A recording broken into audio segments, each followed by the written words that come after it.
everyone সকলোকে নমস্কাৰ জনাইছো দে আৰু ইফালে এয়া চাব পাৰে খুব ধুনীয়া এটা ৰিবন ৱৰ্ক কৰিছো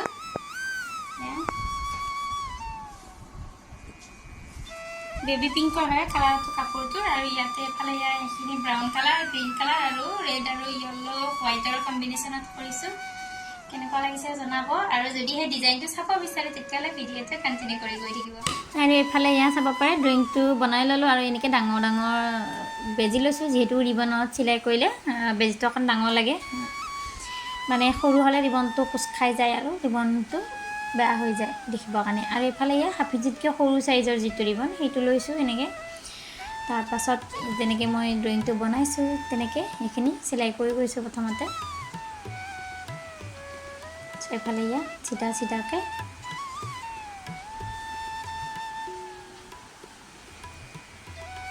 আৰু যেহেতু এইফালে এইখিনি ক্ৰছ কৰিব সো অকণমান আঁতৰত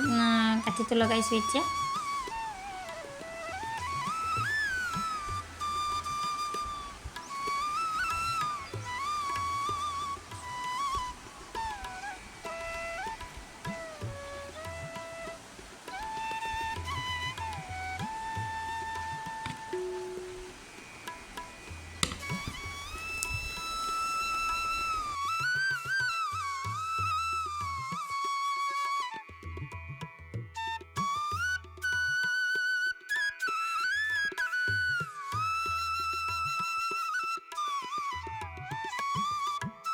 এনেকে গোটেইখিনি সম্পূৰ্ণ কৰিলো এতিয়া আৰু মাজত দুটা এনেকে ৰাউণ্ডকে সাৰ্কল দুটা বনাই লৈছো সেইখিনি মোৰ ভিডিঅ' কৰা নহল বাৰু যি নহওক যিকোনো শেপ এটাৰে এনেকে মাজতে ফুল পাহ দি ল'ব পাৰে আৰু এফালে ইয়া হোৱাইট কালাৰ ৰিবন লৈছো হাফ ইঞ্চিৰ হয় এইটো সো এয়া ৰিবনটোৰে ফুল কেপাহ উঠাম এতিয়া বগা যিটো ফুল আছিলে সেইটো উঠাইছো এতিয়া আৰু এটা হালধীয়া উঠাম আৰু এইটো ফুল বনাবলৈ যে একেবাৰে সহজ হয় কিন্তু বহুত বেছি টানিব নালাগে সো এনেকৈ দি পেলাই লাহেকৈ টানি পেলাই ফুলপা উঠালে হৈ যাব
আৰু এফালে ইয়া এনেকৈ ফুলপাহ হৈ গ'ল আৰু যিখিনি মাজত আছে সেইখিনিত মই এনেকৈ সৰু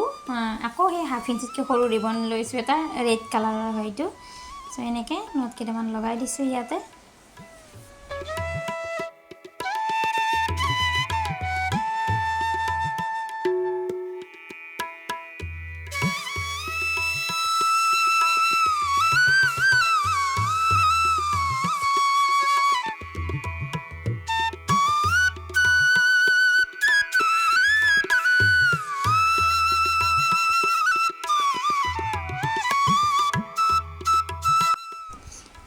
আৰু এফালে ইয়া ইয়েলোটো হৈ গ'ল মোৰ দুইটা ফুল হৈ গ'ল আৰু এতিয়া সৰু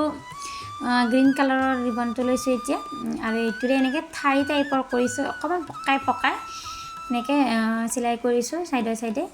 দেখিলে গমেই পাব কেনেকৈ কৰিছোঁ চ' এনেকৈ অকণমান ঢিলাকৈ ৰাখিছোঁ বহুত বেছি টানি দিলে দেখিবলৈ বহুত বেয়া লাগিব চ' অকণমান এনেকৈ ঢিলাকৈ ৰাখিছোঁ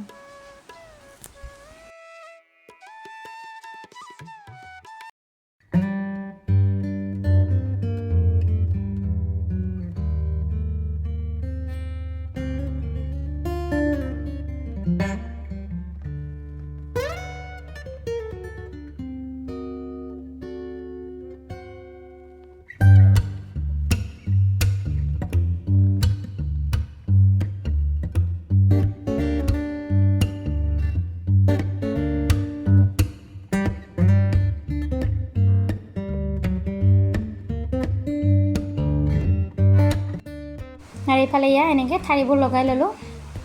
আৰু এতিয়া ইয়াতে আকৌ গ্ৰীণ কালাৰৰে মানে 1/2 ইঞ্চৰ যিটো ৰিবন সেইটো লৈছোঁ লৈ পেলাই এনেকৈ পাতৰ চেপকেইটা দি দিছোঁ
এয়া সম্পূৰ্ণ কৰিলোঁ এতিয়া সেইবোৰ চাব পাৰে আপোনালোকে ডিজাইনটো কেনেকুৱা লাগিছে জনাব সো এখন চাদৰ হয় চাদৰৰ দুইফালে আৰু মানে চাৰিওফালে চাৰিটা চুকত থাকিব আৰু মেখেলাখনতো চাৰিটা থাকিব সো কাপোৰটো সম্পূৰ্ণ হ'লে দেখাম বাৰু